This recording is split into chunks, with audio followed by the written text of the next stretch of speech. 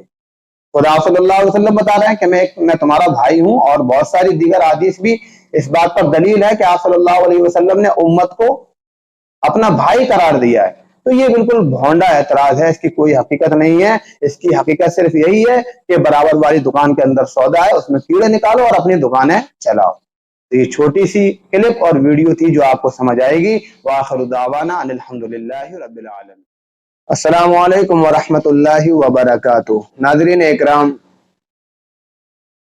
ہمارے اور آپ کے معاشرے میں بہت سارے غلط مسئلے ہیں، اور بہت ساری ایسی باتیں ہیں جن کا شریعت سے کوئی بھی تعلق نہیں ہے، پھر بھی لوگ اس کو بخوبی انجام دیتے ہیں اور ثواب کی نیت سے انجام دیتے ہیں، اور یہ عقیدہ رکھتے ہیں کہ اللہ تعالیٰ بھی ان اعمال سے خوش ہوگا، اور خوب ذوق و شوق کے ساتھ وہ رسمیں اور وہ عقیدے اپنے گھروں کے اندر انجام دیے جاتے ہیں۔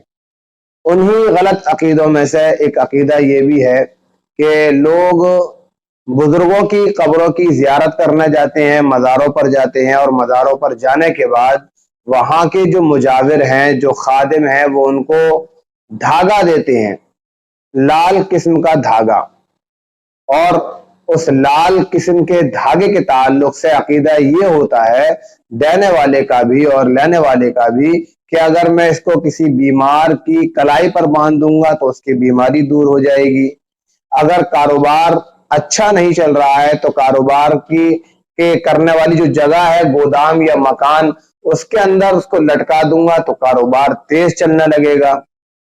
ایسے ہی کوئی مجنون ہے، دیوانہ ہے، اس کے گلے میں ڈال دیا جائے گا تو وہ ٹھیک ہو جائے گا۔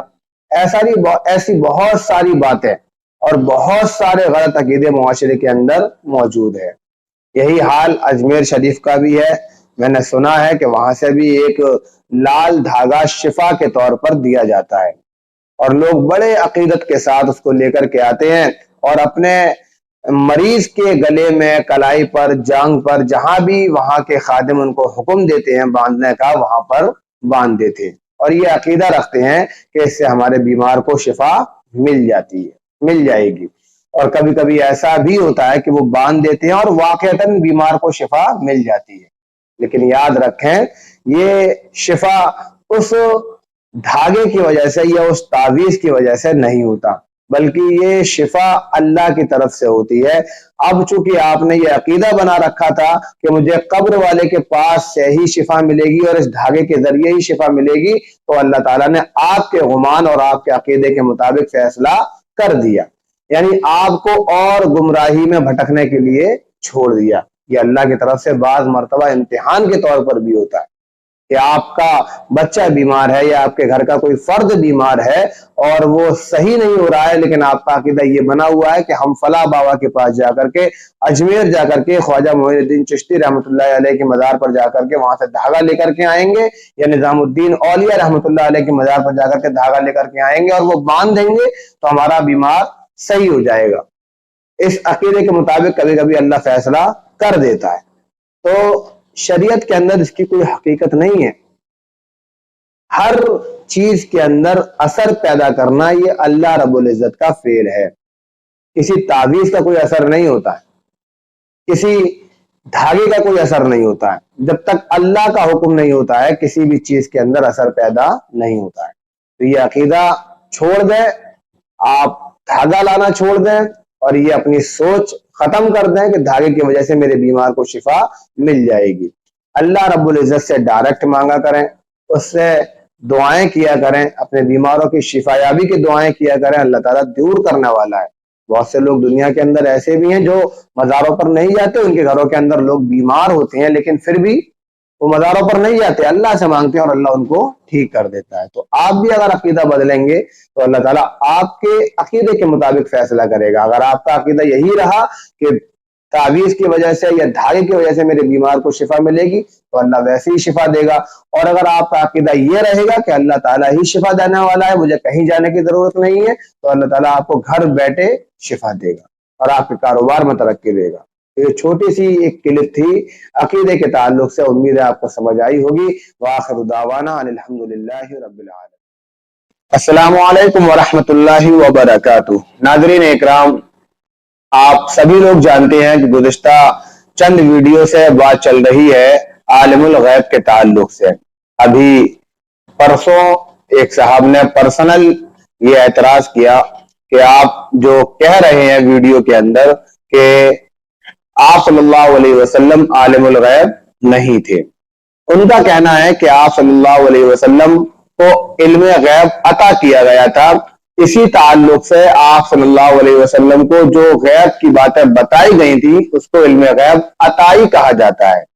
یعنی وہ اس بات کا اقرار کر رہے ہیں کہ یہ جو آپ صلی اللہ علیہ وسلم نے غیب کی باتوں پر چند واقعات پر امت کو یا صحابہ اکرام کو مطلع کیا تھا، یہ آپ صلی اللہ علیہ وسلم کا بذات خود علم نہیں تھا بلکہ اللہ تعالیٰ کا عطا کیا ہوا علم تھا۔ یعنی اس بات کا اقرار کر رہے ہیں کہ اللہ نے جب چاہا آپ صلی اللہ علیہ وسلم کو غیب عطا کیا اور جب چاہا نہیں کیا۔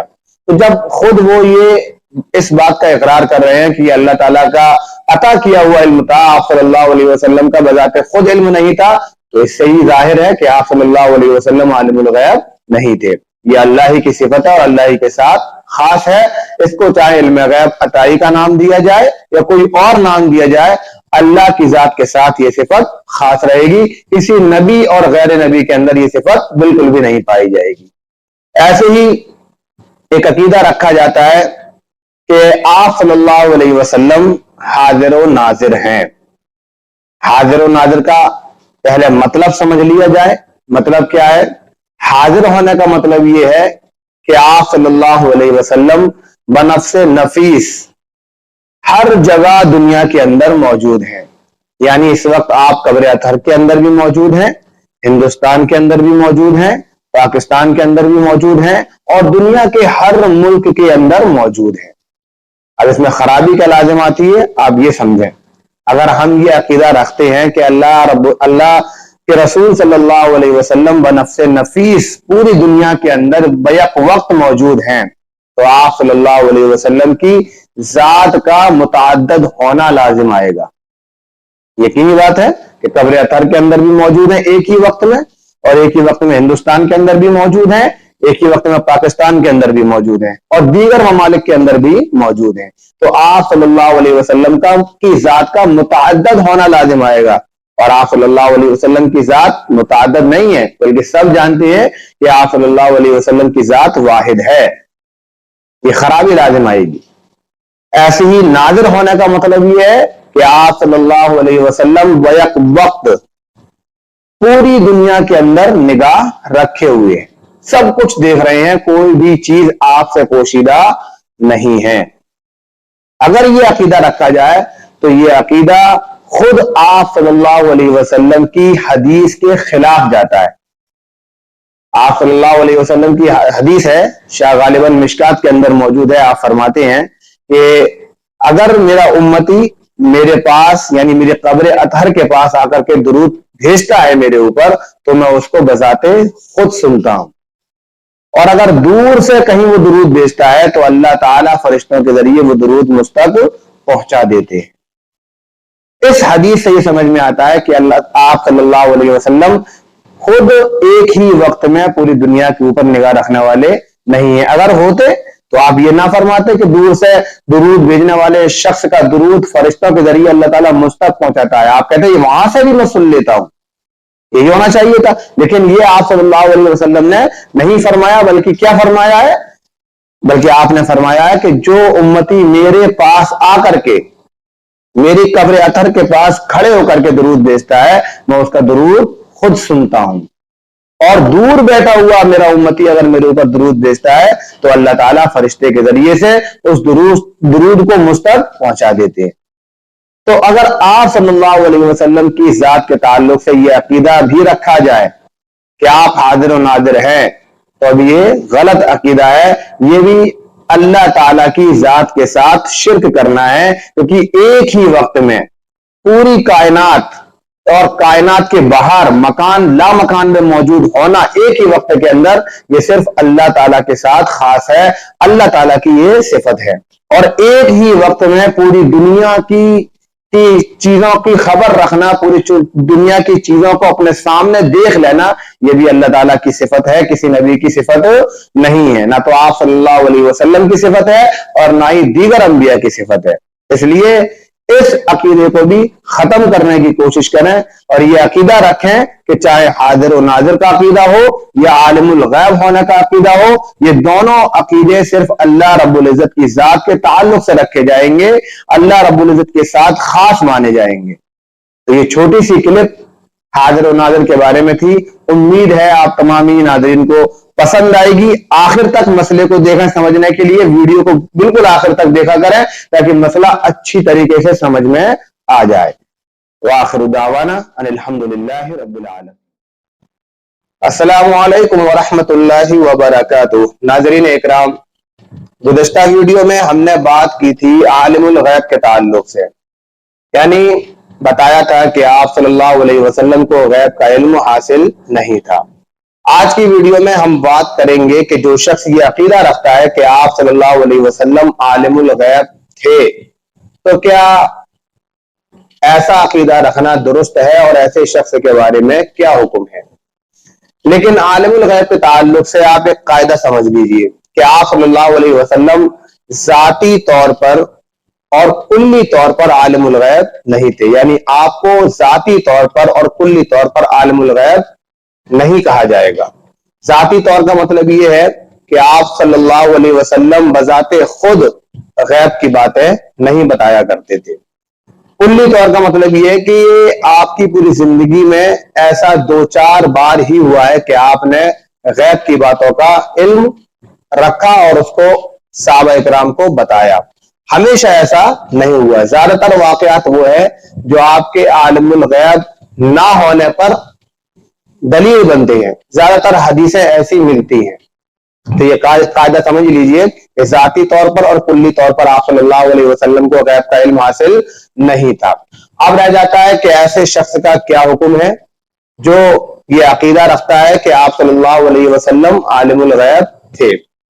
یہ عالم الغیب کی صفت یہ اللہ رب العزت کے ساتھ خاص ہے، کسی نبی کے اندر یہ صفت نہیں پائی جائے گی، نہ تو سابقہ انبیاء کے اندر اور نہ ہی آپ صلی اللہ علیہ وسلم کے اندر یہ صفت موجود تھی۔ کیوں نہیں تھی؟ اس لیے کہ یہ اللہ کی صفت ہے، اور اللہ کی ذات ہو یا اللہ کی صفات ہو، دونوں کے اندر کسی نبی کو یا کسی عام آدمی کو شریک کر دینا یہ شرک کہلاتا ہے، اور یہ بہت بڑا گناہ ہے۔ قرآن کریم کی بہت سی آیات ایسی ہیں جس کے اندر اللہ رب العزت نے شرک کو بہت بڑا گناہ قرار دیا ہے۔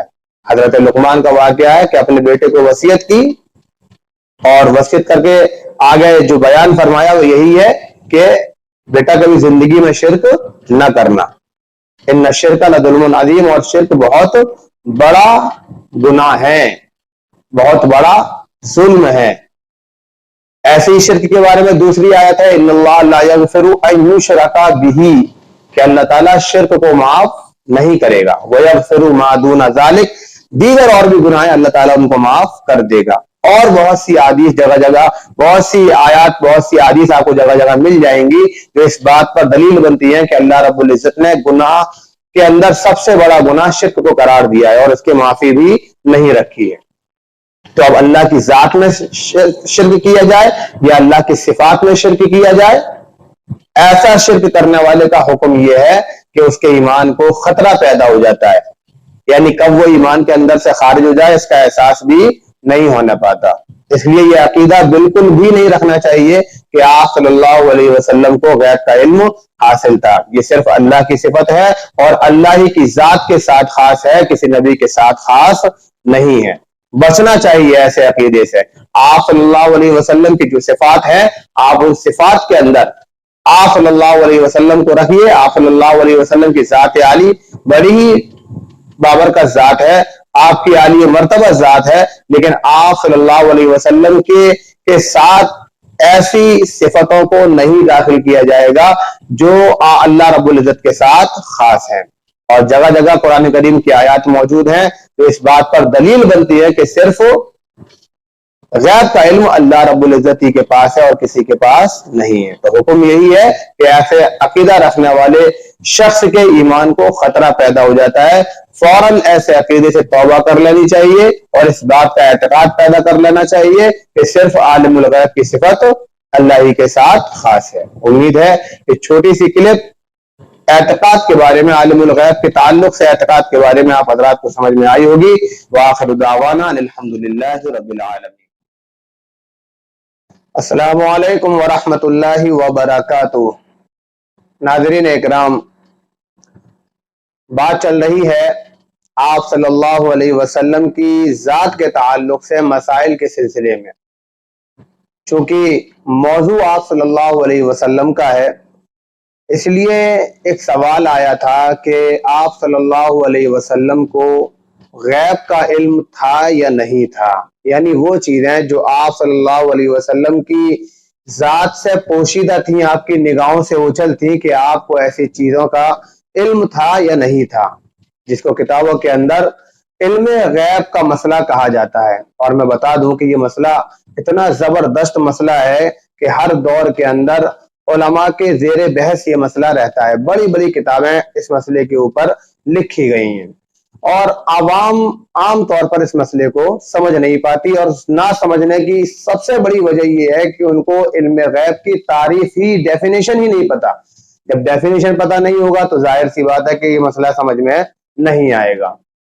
تو پہلی بات یہی ہے کہ اس کی آخر ڈیفینیشن کیا ہے، آپ ڈیفینیشن سمجھ لیجئے۔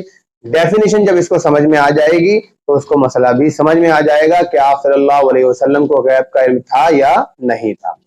علم غیب کی ڈیفینیشن یہ ہے کہ وہ چیز جو نگاہوں سے اوجھل ہو اور بغیر کسی کنیکشن کے، بغیر کسی آلے کے، بغیر کسی واسطے کے اس کا علم ہو جائے۔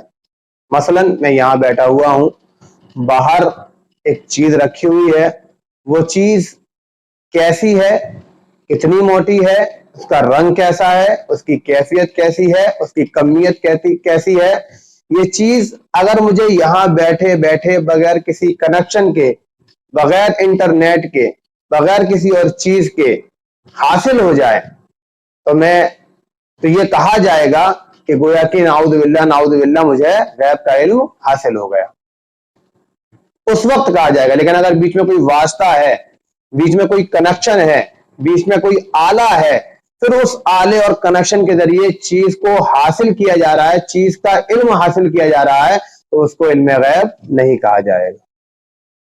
علم غیب یہ صرف اللہ رب العزت کی صفت ہے، اور قرآن کریم میں جگہ جگہ اس کا ذکر اللہ نے کر دیا ہے۔ 7ویں پارے کی آیت ہے وَعِندَهُ مَفَاتِيحُ الْغَيْبِ لَا يَعْلَمُهَا إِلَّا هُوَ، غیب کی چابیاں صرف اور صرف اللہ ہی کے پاس ہے، کسی اور کے پاس نہیں ہے۔ ایسے ہی سورہ نمل کے اندر ہے قُلْ لَا يَعْلَمُ مَنْ فِي السَّمَاوَاتِ وَالْأَرْضِ الْغَيْبَ إِلَّا اللَّهُ، زمین و آسمان کے اندر جتنی بھی چھپی ہوئی چیزیں ہیں، پوشیدہ چیزیں ہیں، غیب کی چیزیں ہیں، ان کے بارے میں صرف اللہ ہی جانتا ہے اور کوئی نہیں جانتا۔ سورہ یونس کے اندر ہے فَقُلْ إِنَّمَا الْغَيْبُ لِلَّهِ، اے نبی آپ کہہ دیجئے کہ صرف غیب کا علم اللہ ہی کے لیے۔ اب ایک جماعت جو یہ کہتی ہے کہ آپ صلی اللہ علیہ وسلم کو غیب کا علم تھا، 2 آیتوں سے استدلال کرتی ہے۔ پہلی آیت سورہ جن کی عالم الغیب فلا یظہر علی غیبہ احدا الا من ارتضی من رسول، کہ غیب کا علم صرف اللہ ہی کے پاس ہے، لیکن اللہ جس کو چاہتا ہے اس کو عطا کر دیتا ہے۔ ایسی ایک آیت ہے وما کان اللہ لیطلعکم علی الغیب ولکن اللہ یجتبی من رسلہ من یشاء، کہ اللہ تعالیٰ غیب پر اپنے رسولوں میں سے جس کو چاہتا ہے اس کو غیب پر مطلع کر دیتا ہے۔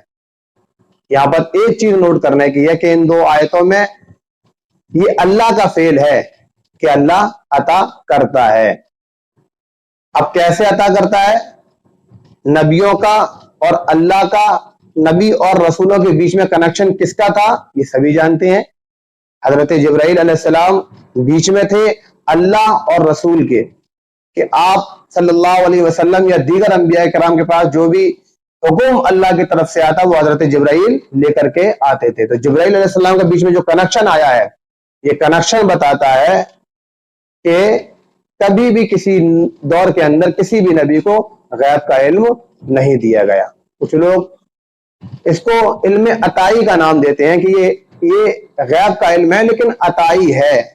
یاد رکھیے یہ غیب کا علم ہے, اس کو کوئی بھی نام دینے سے کوئی نیا نام نہیں پڑ جائے گا. یہ صرف اللہ ہی کی صفت ہے اور اللہ کے ساتھ, اللہ کے علاوہ کسی اور کے ساتھ خاص نہیں ہو سکتی, کسی کے اندر نہیں پائی جا سکتی. بہت سارے شواہدات ہیں, بہت ساری آیتیں ہیں, بہت ساری احادیث ہیں جس سے یہ ثابت ہے کہ غیب کا علم صرف اللہ کو ہی حاصل ہے, اس کے علاوہ کسی اور کو حاصل نہیں ہے. اب رہا وہ حدیثیں جس کے اندر ذکر ہے کہ آپ صلی اللہ علیہ وسلم نے صحابہ کے شہید ہونے کی نشاندہی کی ہے.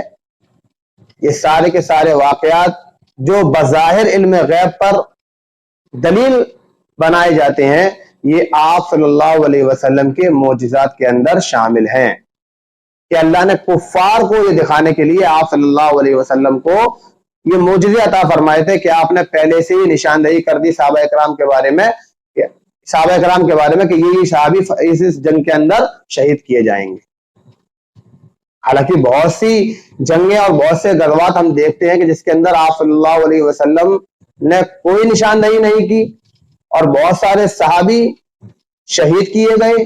حضرت عبداللہ بن سہل کے بارے میں آتا ہے کہ غالباً خیبر کے موقع پر کوئی بدماش ان کو شہید کر کے چلا گیا اور آپ صلی اللہ علیہ وسلم کو اس کا علم نہیں ہوا. اور سب سے بڑی بات مشکات شریف کے اندر جب اللہ کے رسول حدیث موجود ہے کہ اللہ کے رسول صلی اللہ علیہ وسلم سے پوچھا گیا کہ قیامت کب آئے گی تو آپ نے صاف کہا کہ لا انا عالم, میں نہیں جانتا ہوں کہ قیامت کب آئے گی. ہاں ان کے شواہدات ضرور تمہیں بتلا دیتا ہوں, اس کی دلیلیں بتلا دیتا ہوں, اس کی علامتیں بتلا دیتا ہوں.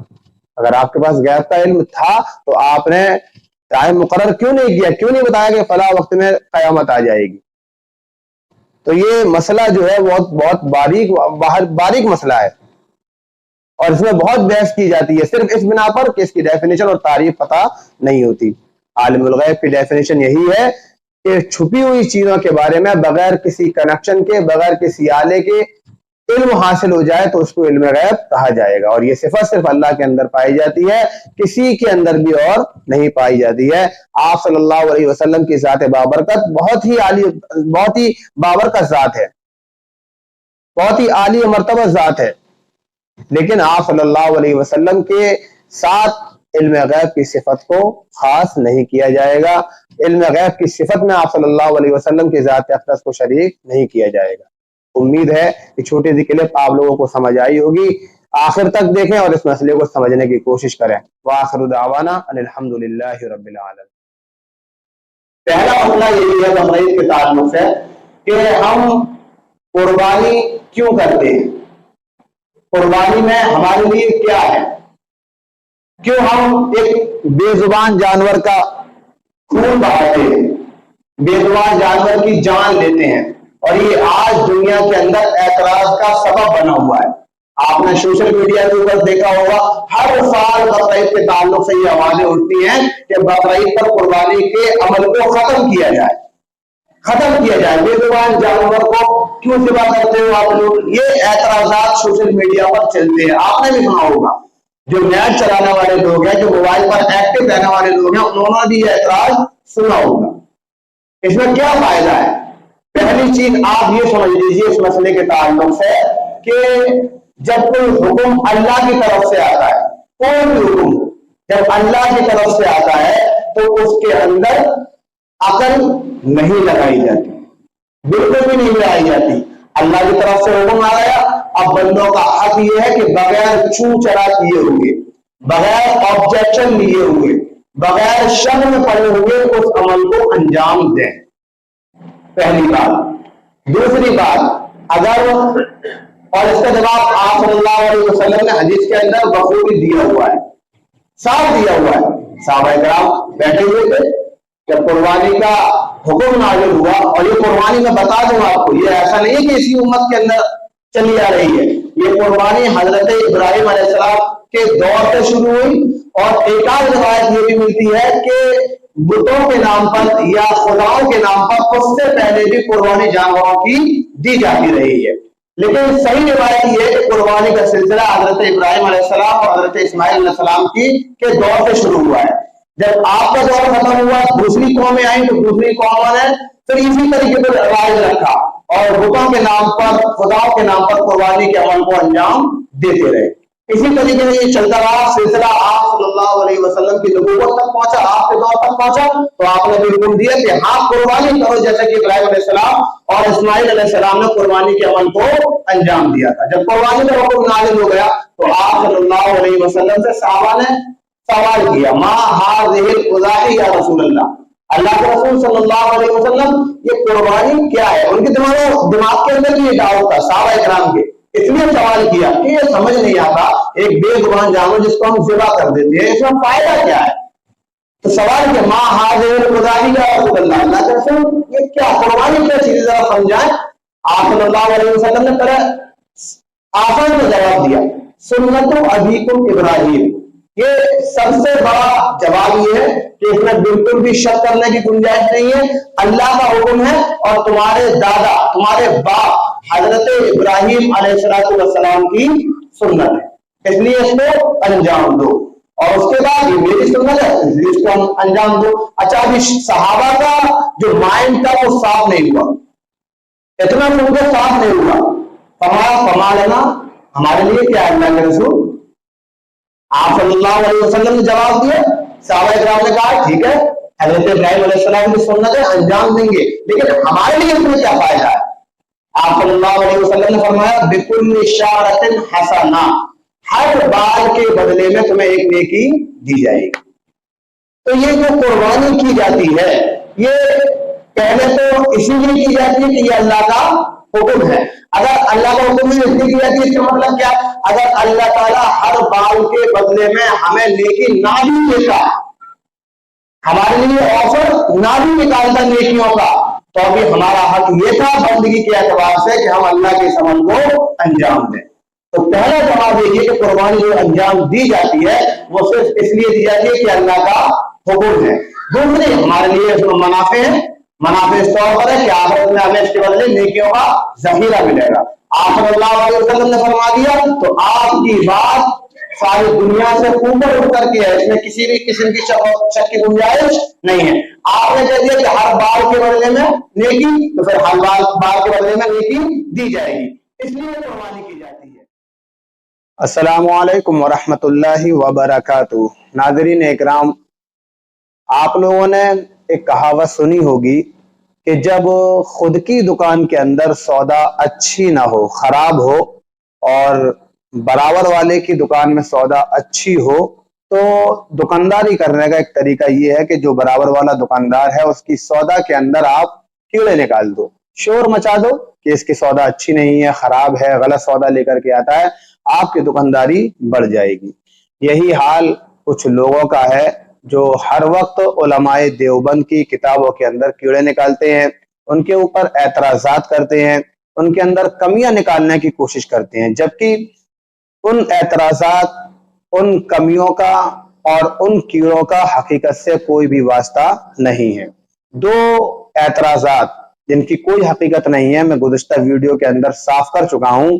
ایک حضرت مولانا رشید احمد صاحب گنگوہی کو لے کر کے یہ اعتراض کرتے ہیں کہ انہوں نے اپنی کتاب کے اندر لکھا ہوا ہے کہ اللہ جھوٹ بول سکتا ہے. میں نے ایک ویڈیو کے اندر اس کو کلیئر کر دیا ہے, آپ اگر وہ دیکھنا چاہیں تو آئی بٹن کے اندر یا ڈسکرپشن کے اندر میں نے اس کا لنک دیا ہوا ہے, آپ وہاں بھی دیکھ سکتے ہیں. ایسے ہی حضرت مولانا قاسم صاحب نانوتوی رحمۃ اللہ علیہ کے حوالے میں یہ لکھتے ہیں کہ قاسم نانوتوی اپنی کتاب کے اندر لکھتا ہے کہ جو اللہ کے رسول صلی اللہ علیہ وسلم کو آخری نبی سمجھے نعوذ باللہ, وہ شخص بے وقوف ہے. اس کی بھی ویڈیو میں ڈال چکا ہوں اور ڈسکرپشن میں اس کا بھی لنک دیا ہوا ہے, وہاں جا کر کے دیکھ سکتے ہیں. ایسے ہی یہ لوگ ایک اعتراض کرتے ہیں, اعتراض یہ بھی بالکل بھونڈا اور بے وقوفوں والا اعتراض ہے. اعتراض یہ لوگ کرتے ہیں حضرت شاہ اسماعیل شہید رحمۃ اللہ علیہ کی کو لے کر کے. ان کی ایک کتاب ہے تقویت الایمان, یہ جو میرے ہاتھ میں آپ دیکھ رہے ہیں یہ کتاب تقویت الایمان ہے. اس کے اندر ایک عبارت ہے، اس عبارت کو لے کر ان کو اعتراض ہوتا ہے۔ اعتراض کیا ہے؟ اعتراض یہ ہے کہ اعتراض کرنے والے یہ کہتے ہیں کہ شاہ اسماعیل شہید رحمۃ اللہ علیہ نے اپنی کتاب کے اندر لکھا ہے کہ آپ صلی اللہ علیہ وسلم کی حیثیت صرف ایک بھائی کی سی ہے اور بھائی کی طرح ہی ان کی تعظیم کی جائے گی، اس سے زیادہ ان کی تعظیم نہیں کی جائے گی۔ یہ ان کا اعتراض ہے۔ حقیقت کیا ہے؟ آئیے ہم اور آپ کتاب کے اندر دیکھتے ہیں۔ میں اسکرین کے اوپر اسی عبارت کا صفحہ ڈال رہا ہوں، اس کو آپ دیکھ سکتے ہیں، اور میں آپ کو پڑھ کر بھی سنا رہا ہوں۔ آپ اسکرین پر دیکھ کر کے پڑھیے، میں آپ کے سامنے بیٹھ کر کے سناتا ہوں، پتہ لگ جائے گا اس اعتراض کی حقیقت کیا ہے۔ دیکھیے آپ لوگ، اصل میں یہ عبارت ایک حدیث کے ضمن میں ہے۔ حدیث مسند احمد کی ہے۔ پہلے یہ حدیث حضرت والا نے شاہ اسماعیل شہید رحمۃ اللہ علیہ نے ذکر کی ہے، وہ حدیث میں پڑھ دیتا ہوں۔ حدیث کیا ہے؟ حضرت عائشہ رضی اللہ تعالیٰ عنہ سے روایت ہے کہ رسول اللہ صلی اللہ علیہ وسلم مہاجرین و انصار کی ایک جماعت میں تشریف فرما تھے۔ ایک اونٹ نے آ کر آپ کو سجدہ کیا۔ صحابہ نے کہا یا رسول اللہ، آپ کو جانور اور درخت سجدہ کرتے ہیں، ان سے زیادہ تو ہمارا حق ہے کہ ہم آپ کو سجدہ کریں۔ آپ صلی اللہ علیہ وسلم نے فرمایا، اپنے رب کی عبادت کرو اور اپنے بھائی کی تعظیم کرو۔ یہ حدیث شاہ اسماعیل شہید رحمۃ اللہ علیہ نے مسند احمد کی ذکر کی ہے۔ اس کی توضیح اور تفصیل آپ نے کیا بیان کی، اسی توضیح کے اوپر یہ اعتراض کرتے ہیں۔ توضیح کیا ہے دیکھ لیں۔ یعنی تمام انسان آپس میں بھائی بھائی ہیں، جو بہت بزرگ ہو وہ بڑا بھائی ہے، اس کی بڑے بھائی کی سی تعظیم کرو، باقی سب کا مالک اللہ ہے، عبادت ایسی کی کرنی چاہیے۔ معلوم ہوا کہ جتنے اللہ کے مقرب بندے ہیں، خواہ انبیاء ہوں یا اولیاء ہوں، وہ سب کے سب اللہ کے بے وس بندے ہیں اور ہمارے بھائی ہیں، مگر تعالیٰ نے انہیں بڑائی بخشی تو ہمارے بڑے بھائی کی طرح ہوئے۔ ہمیں ان کی فرما برداری کا حکم ہے کیونکہ ہم چھوٹے ہیں، لہذا ان کی تعظیم انسانوں کی سی کرو اور انہیں خدا نہ بناؤ۔ اور یہ بھی معلوم ہوا کہ بعض بزرگوں کی تعظیم درخت اور جانور بھی کرتے ہیں۔ یہ توضیح حضرت والا نے فرمائی ہے۔ یعنی اس عبارت کو لے کر کے ان کا یہ کہنا ہے کہ انہوں نے آپ صلی اللہ علیہ وسلم کو صرف بڑا بھائی مانا ہے، اس سے زیادہ اور کچھ نہیں مانا، اور ایک بڑے بھائی کی حیثیت سے تعظیم کرنے کا حکم دیا ہے۔ یہ بات پوری عبارت میں کہیں بھی نہیں لکھی۔ اور اگر فرض کر لو کہ لکھی ہے، مان لو لکھی ہے، ان کا دل بڑا کرنے کے لیے مان لو کہ لکھی ہے، تو یہ جو اعتراض کرتے ہیں، یہ اعتراض تو سب سے پہلے خدا صلی اللہ علیہ وسلم کی ذات پر کرتے ہیں، کیونکہ آپ صلی اللہ علیہ وسلم نے فرمایا ہے، حدیث کے الفاظ ہیں، اکرموا اخاکم، آپ اپنے بھائی کی تعظیم کرو۔ اور اخاکم کے اندر جو اخا کا مصداق ہے، جو بھائی کا مصداق ہے، خود آپ صلی اللہ علیہ وسلم کی ذات اقدس ہے۔ تو جب خود آپ صلی اللہ علیہ وسلم اپنے آپ کو پوری امت کا بھائی بتا رہے ہیں، تو اگر شاہ صاحب نے توضیح کرتے ہوئے لکھ دیا کہ آپ صلی اللہ علیہ وسلم کی تعظیم بھائی کی طرح کرو اور ان کو اللہ کے مرتبے تک نہ لے جاؤ، تو اس میں کیا برا لکھ دیا؟ پہلی چیز تو لکھا نہیں ہے، اور اگر لکھ بھی دیتے تو کیا برا لکھ دیتے؟ خدا صلی اللہ علیہ وسلم بتا رہے ہیں کہ میں تمہارا بھائی ہوں، اور بہت ساری دیگر حدیث بھی اس بات پر دلیل ہے کہ آپ صلی اللہ علیہ وسلم نے امت کو اپنا بھائی قرار دیا ہے۔ تو یہ بالکل بھونڈا اعتراض ہے، اس کی کوئی حقیقت نہیں ہے۔ اس کی حقیقت صرف یہی ہے کہ برابر والی دکان کے اندر سودا ہے، اس میں کیڑے نکالو اور اپنی دکانیں چلاؤ۔ تو یہ چھوٹی سی کلپ اور ویڈیو تھی جو آپ کو سمجھ آئے گی۔ وآخر دعوانا ان الحمدللہ رب العالمین۔ السلام علیکم ورحمۃ اللہ وبرکاتہ۔ ناظرین اکرام، آپ سبھی لوگ جانتے ہیں کہ گزشتہ چند ویڈیو سے بات چل رہی ہے عالم الغیب کے تعلق سے۔ ابھی پرسوں ایک صاحب نے پرسنل یہ اعتراض کیا کہ آپ جو کہہ رہے ہیں ویڈیو کے اندر کہ آپ صلی اللہ علیہ وسلم عالم الغیب نہیں تھے، ان کا کہنا ہے کہ آپ صلی اللہ علیہ وسلم کو علم غیب عطا کیا گیا تھا۔ اسی تعلق سے آپ صلی اللہ علیہ وسلم کو جو غیب کی باتیں بتائی گئی تھی اس کو علم غیب عطائی کہا جاتا ہے۔ یعنی وہ اس بات کا اقرار کر رہے ہیں کہ یہ جو آپ صلی اللہ علیہ وسلم نے غیب کی باتوں پر چند واقعات پر امت کو یا صحابہ اکرام کو مطلع کیا تھا، یہ آپ صلی اللہ علیہ وسلم کا بذات خود علم نہیں تھا، بلکہ اللہ تعالیٰ کا عطا کیا ہوا علم تھا۔ یعنی اس بات کا اقرار کر رہے ہیں کہ اللہ نے جب چاہا آپ صلی اللہ علیہ وسلم کو غیب عطا کیا اور جب چاہا نہیں کیا۔ تو جب خود وہ یہ اس بات کا اقرار کر رہے ہیں کہ اللہ تعالیٰ کا عطا کیا ہوا علم تھا، آپ صلی اللہ علیہ وسلم کا بذات خود علم نہیں تھا، تو اس سے ہی ظاہر ہے کہ آپ صلی اللہ علیہ وسلم عالم الغیب نہیں تھے۔ یہ اللہ ہی کی صفت ہے اور اللہ ہی کے ساتھ خاص ہے۔ اس کو چاہے علم غیب عطائی کا نام دیا جائے یا کوئی اور نام دیا جائے، اللہ کی ذات کے ساتھ یہ صفت خاص رہے گی، کسی نبی اور غیر نبی کے اندر یہ صفت بالکل بھی نہیں پائی جائے گی۔ ایسے ہی ایک عقیدہ رکھا جاتا ہے کہ آپ صلی اللہ علیہ وسلم حاضر و ناظر ہیں۔ حاضر و ناظر کا پہلے مطلب سمجھ لیا جائے۔ مطلب کیا ہے؟ حاضر ہونے کا مطلب یہ ہے کہ آپ صلی اللہ علیہ وسلم بنفس نفیس ہر جگہ دنیا کے اندر موجود ہیں۔ یعنی اس وقت آپ قبر اطہر کے اندر بھی موجود ہیں، ہندوستان کے اندر بھی موجود ہیں، پاکستان کے اندر بھی موجود ہیں، اور دنیا کے ہر ملک کے اندر موجود ہیں۔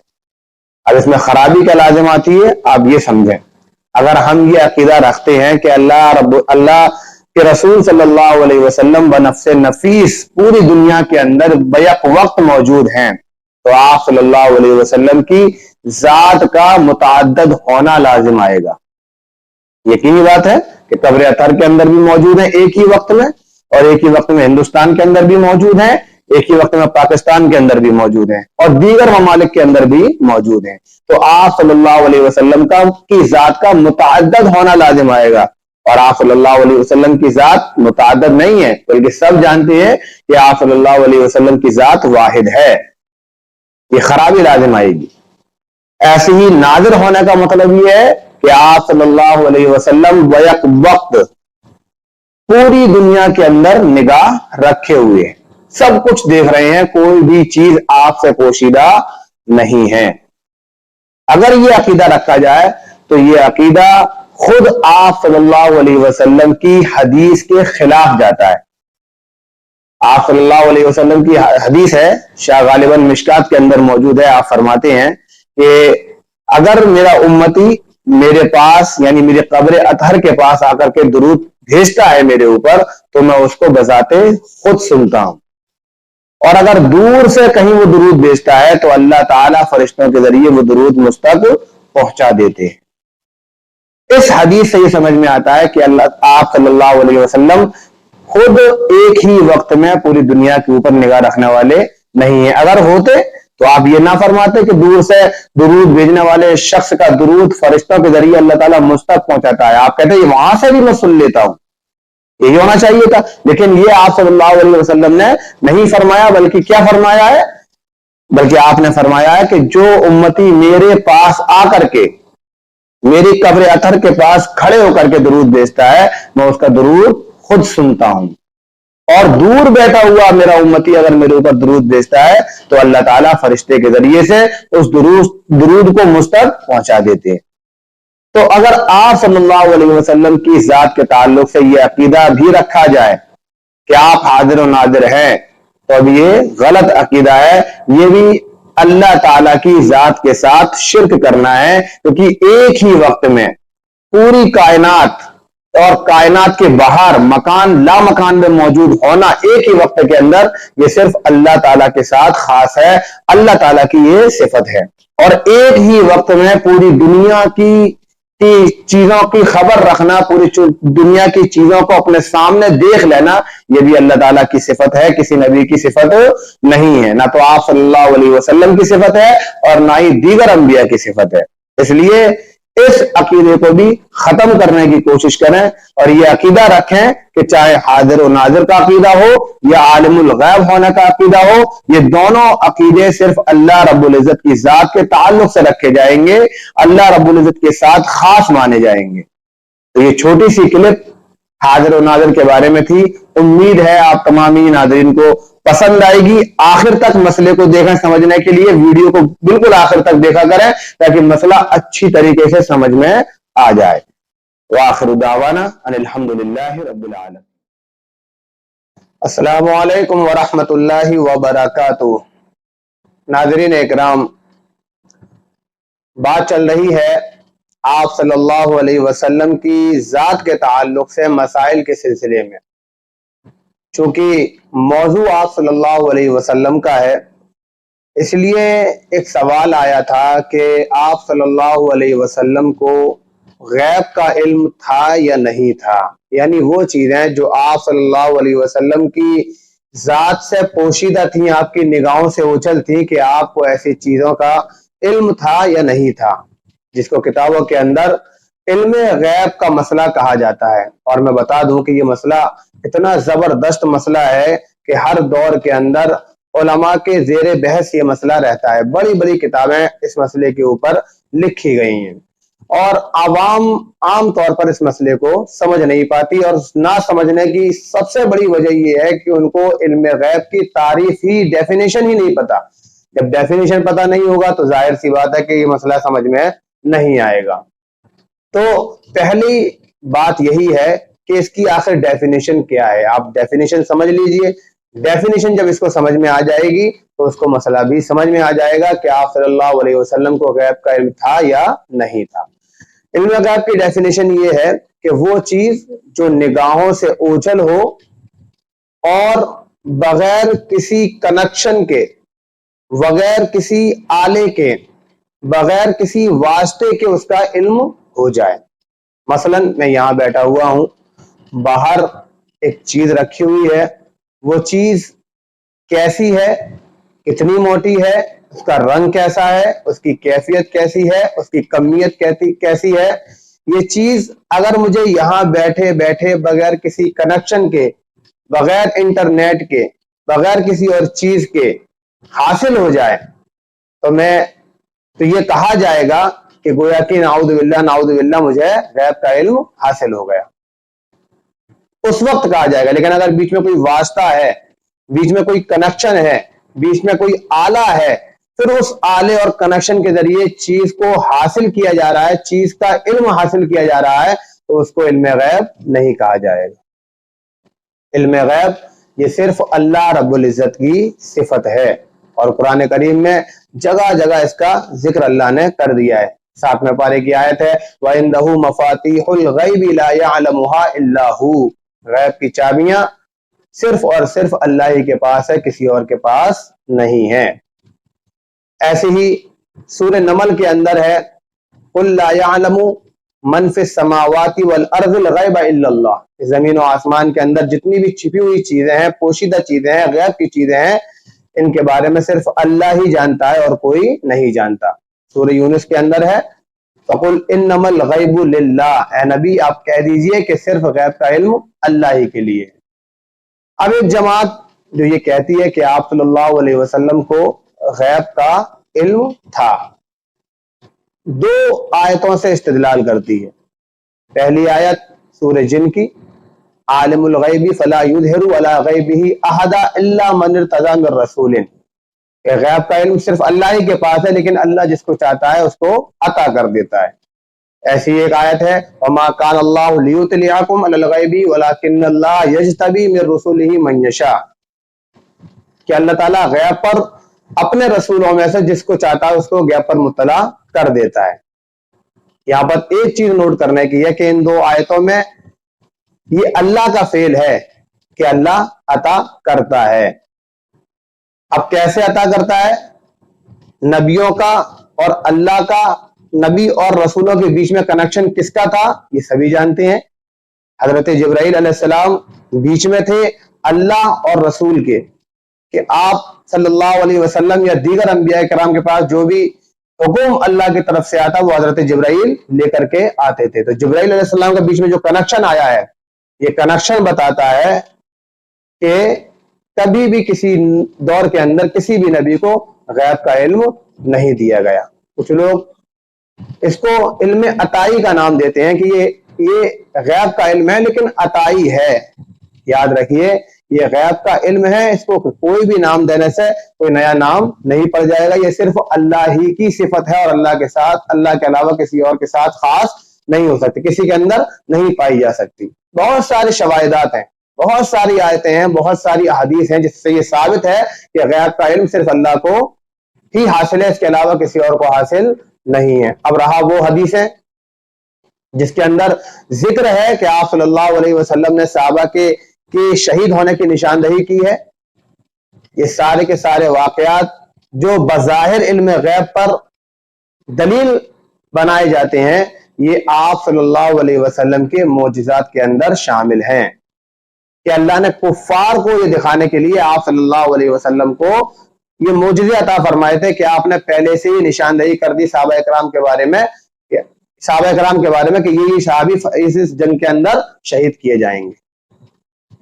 حالانکہ بہت سی جنگیں اور بہت سے غزوات ہم دیکھتے ہیں کہ جس کے اندر آپ صلی اللہ علیہ وسلم نے کوئی نشاندہی نہیں کی اور بہت سارے صحابی شہید کیے گئے.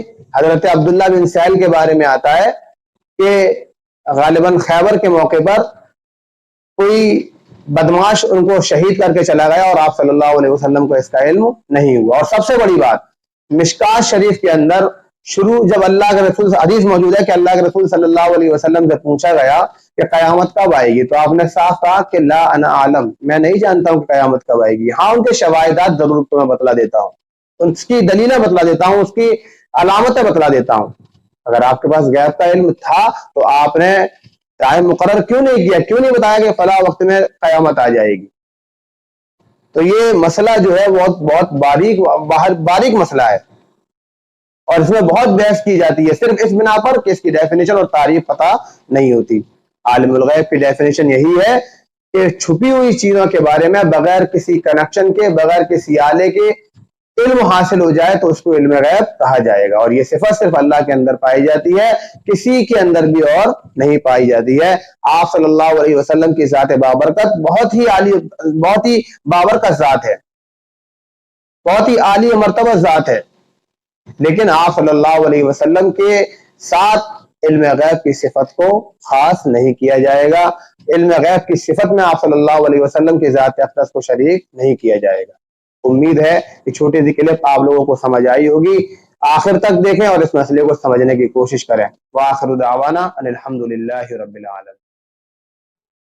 الحمد للہ نحمده ونستعینه ونستغفره ونؤمن به ونتوکل علیہ ونعوذ باللہ من شرور انفسنا ومن سیئات اعمالنا من يهده الله فلا مضل له ومن يضلل فلا هادي له ونشهد ان لا اله الا الله وحده لا شريك له ونشهد ان سيدنا ومولانا محمدا عبده ورسوله وصلى الله تعالى على خير خلقه محمد وآله واصحابه اجمعين. اما بعد. حاضرین جمعہ، بات چل رہی ہے اللہ رب العزت کی ذات کے متعلق مسائل کے سلسلے میں. 4 یا 5 مسئلے گزشتہ ہفتے بیان کیے جا چکے ہیں جن کا تعلق اللہ رب العزت کی ذات سے تھا، یعنی اللہ تعالیٰ کی ذات پر اٹھنے والے اعتراضات کے متعلق. اور بھی بہت سارے مسئلے ہیں جن کا تعلق اللہ تعالیٰ کی ذات سے ہے اور ہمارے معاشرے کے اندر اس کا کافی چلن ہے اور لوگ اس کو بہت عقیدت کی نگاہ سے دیکھتے ہیں. ان میں سے پہلا مسئلہ یہ ہے کہ اللہ رب العزت کا نام یعنی اللہ یہ ہمیں کبھی کبھی چیزوں کے اندر نظر آنے لگتا ہے.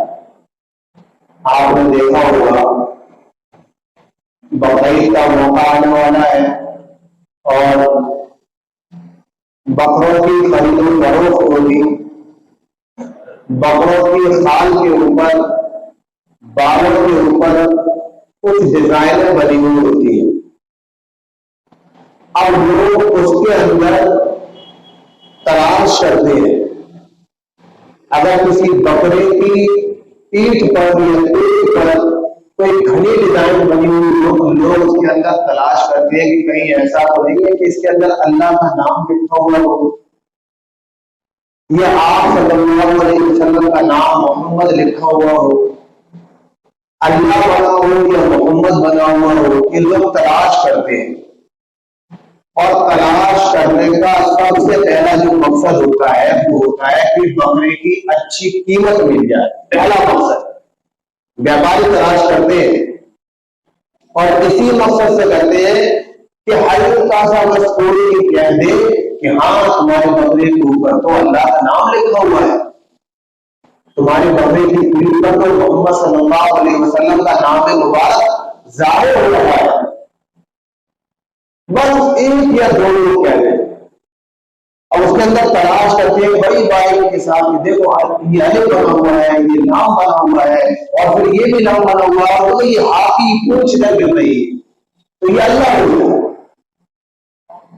دو تین لوگ گواہی دیتے ہیں، پھر دیکھو کہ اس بکرے کو مارکیٹ میں لایا جاتا ہے، اور لانے کے بعد یہ شور مچایا جاتا ہے کہ بکرے کی پیٹھ پر تو اللہ کا نام ظاہر ہے، آپ صلی اللہ علیہ وسلم کا نام ظاہر ہے، آپ لوگ بڑھ چڑھ کر اس کی قیمت میں لگاتے، بڑھ چڑھ کر قیمت میں لگاتے، خریدنے میں بارہ سارا خریدتا، بکرا دیکھنے میں دگنا پتلا ہوگا، لیکن ایک افواہ والی کہ اللہ کے رسول کا نام پیٹھ پر گدا ہوا ہے یا اللہ کا نام ظاہر ہو رہا ہے، بس۔ اور بکرے کی قیمت 80,000، 1 لاکھ، 1.5 لاکھ، 2 لاکھ، خریدنے والا بھی عقیدت سے خرید رہا ہے اور بیچنے والے کا لالچ ظاہر ہو رہا ہے۔ خریدنے والا خریدا اس لیے رہا ہے کہ اللہ کا نام لکھا ہوا مسئلہ یہ تو پہلے ہی قبول کر لیا گیا، محمد صلی اللہ علیہ وسلم کا نام دکھ رہا ہے پہلے ہی قبول کر لیا گیا، قربانی سے پہلے اللہ کی بات کا مقبول ہو گیا۔ شریعت کے اندر ان چیزوں کی کوئی حیثیت نہیں، کوئی حیثیت نہیں، یہاں تک کہ اللہ رب العزت کا نام اور آپ صلی اللہ علیہ وسلم کا نام مبارک کسی بکرے یا بکری کی پیٹھ پر یا پیٹھ پر بالکل صاف طریقے سے ظاہر ہو جائے، بالکل صاف طریقے سے لکھا ہوا ہو کہ انپڑھ آدمی بھی دیکھ کر پتہ لگا لے کہ یہ اللہ کا نام ہے، یہ اللہ کے رسول کا نام ہے، تب بھی اس بکرے کی عظمت میں کوئی زیادتی پیدا نہیں ہوگی۔ قربانی کا تعلق اللہ کے نام اور اللہ کے رسول کے نام سے نہیں ہے، نہیں ینال اللہ لحومها ولا دماؤها ولکن ینالہ التقوی منکم۔ اللہ نے قرآن کریم میں صاف کہہ دیا ہے کہ جن جانوروں کو تم قربانی کر رہے ہو اللہ کا مقصد خون بہانا نہیں ہے، اللہ کا مقصد یہ نہیں ہے کہ تمہارا کاٹے ہوئے جانور کا گوشت اللہ کو پہنچ جائے گا، کھال اللہ کو پہنچ جائے گی، اس کی ہڈیاں اللہ کو پہنچ جائے گی، یہ مقصد نہیں ہے، ولیکن ینالہ التقوی منکم، بلکہ اللہ کو تمہارا تقوی پہچاننا ہے، اللہ کو تمہاری نیتوں کا اندازہ کرنا ہے، اللہ کو یہ معلوم کرنا ہے کہ کس بندے نے میری رضا کے لیے اپنے جانور کی قربانی دی۔ ناموں میں کوئی واسطہ نہیں، ایک نہیں، دو نہیں، تین نہیں، چار نام چار نام ظاہر ہو رہے ہیں، اللہ کے رسول کا دونوں نام اپنے اوپر ظاہر ہو تو ابھی اس کے اندر کوئی عظمت نئی عظمت پیدا نہیں ہوگی جب تک کہ تمہاری نیتوں کا اخلاص اس کے اندر شامل نہیں ہوگا۔ آپ بیچنے والا 1 لاکھ 2 لاکھ یا 1 کروڑ 2 کروڑ کا بیچ لے، لیکن خریدنے والے کی نیت کے اندر اگر کھوٹ ہے، اگر دکھاوا ہے، اگر کیا ہے تو پھر وہ قربانی اللہ کی بارگاہ میں قبول نہیں کی جائے گی۔ یہ صاف مسئلہ ہے شریعت کا، قرآن کی آیت ہے، کسی کو شک اور شبہ میں پڑنے کی ضرورت نہیں ہے۔ بکرے کے اوپر چاہے اللہ کا نام ہو یا اللہ کے رسول کا نام صاف طور پر ظاہر ہو، جب تک اس کے اندر اخلاص والی نیت شامل نہیں ہوگی وہ نام ظاہر ہوگا، بچہ بکرے کا وہ بھی اللہ کی بارگاہ میں قبول